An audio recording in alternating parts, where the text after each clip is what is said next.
Well, NYU, of course, developed me, you know, it made me who I am. I remember, I think the most influential professor I had was probably Professor King in the history department. I remember it was more about looking at the world from a different perspective than it was just about history. And I remember taking that away from his history courses. And you know, it kind of resonated with me. Okay, I got to look at the world differently. And you know, he was all about questioning things, even questioning history, and just questioning how, you know, always question. And I took that into my art, and a lot of how I look at the world is differently.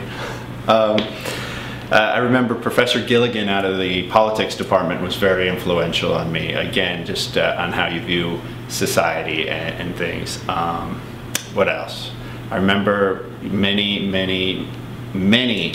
evenings running on top of coals on that little track up there. I was on the track team, so that's where we practiced. You know, I graduated NYU undergrad. I was in the College of Arts and Sciences, and then what are you going to do? Wanted to stay in the neighborhood, so I went to NYU Law. And after studying at NYU, getting my law degree, I decided, well, I'll just go practice law for a while. And I would come home from the evenings of the law firm and want to explore my creativity from my younger days. And it was then that I really started to hone my skills. You know, I would come home exhausted from, you know, 12 hours at the law firm, but I needed to do something. You know, some people go to the gym at the end of the day. For me, I sculpted, and I started sculpting out of Lego, and soon I was finding myself taking on all these projects, just creating artwork out of Lego, and I started getting commissions. I put a website together, and you know, I was getting commissions from all over the world, and I realized, all right, there's something to this. So I left the law practice behind and became a full-time artist who plays with Lego. A lot of people often ask me, you know, what's the best way to switch careers? You know, how can I, you know, take that leap kind of like you did? And I say, well, you know, you just have to find your passion. I think that's the most important thing, and then follow it, you know.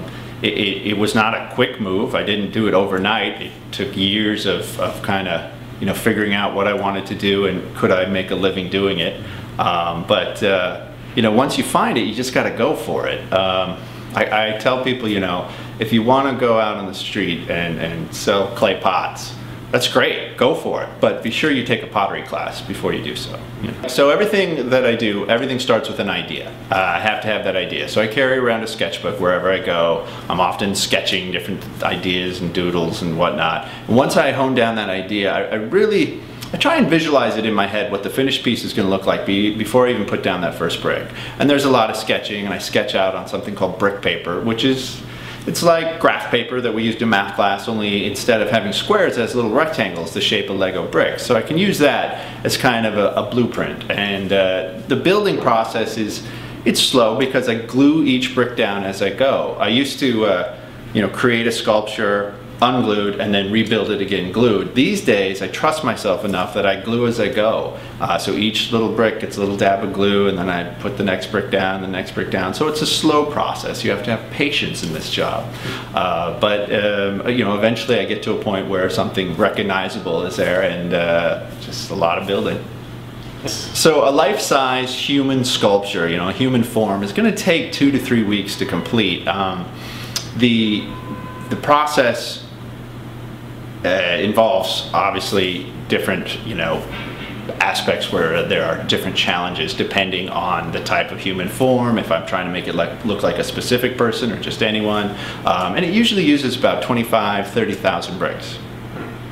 You know, over the years I've gotten a bunch of random requests from all sorts of people. You know, some people want a whole room out of Lego, some people want, you know, lobby art for their corporation. You know, it's random requests. After the Hurricane Katrina devastation in New Orleans, I was commissioned to do a piece celebrating the rebirth of New Orleans.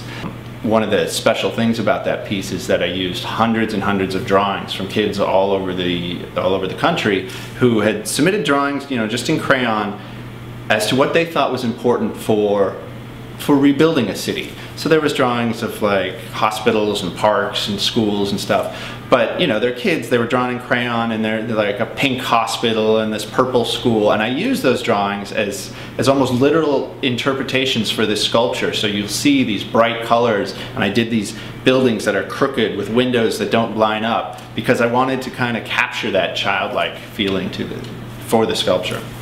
I've been asked by random celebrities to do pieces. I worked for Donald Trump, where we did a large-scale representation of, I did this huge sculpture of his new hotel opening in Dubai. It was over 10 feet tall, so it was a large sculpture out of Lego.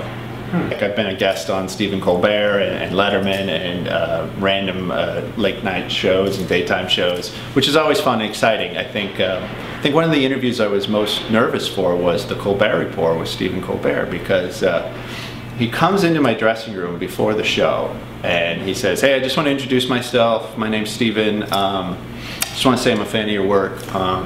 However, my character, Stephen Colbert, he thinks you're kind of lame. He thinks your art's kind of stupid, and he thinks art in general is just pointless. So have a good interview." And he walked out. So I was kind of, you know, nervous, but it was a lot of fun. He was great. I currently have a museum exhibition, The Art of the Brick, that's touring North America, and I'm working on retooling that, creating some new pieces for that, and kind of changing how the exhibits look. So I'm excited about that. I've done a few gallery shows here in New York City, and I'm working on a new show. So that's kind of exciting as well. And then one of the big projects I'm working on is I'm collaborating with an artist from Australia, Dean West, who's a pretty world famous photographer, and we're working together on a project that's it's kind of exciting. It's going to use Lego in a way that I haven't seen before. So I'm excited about that, but I'm not going to say too much. You just keep checking my website, brickartist.com.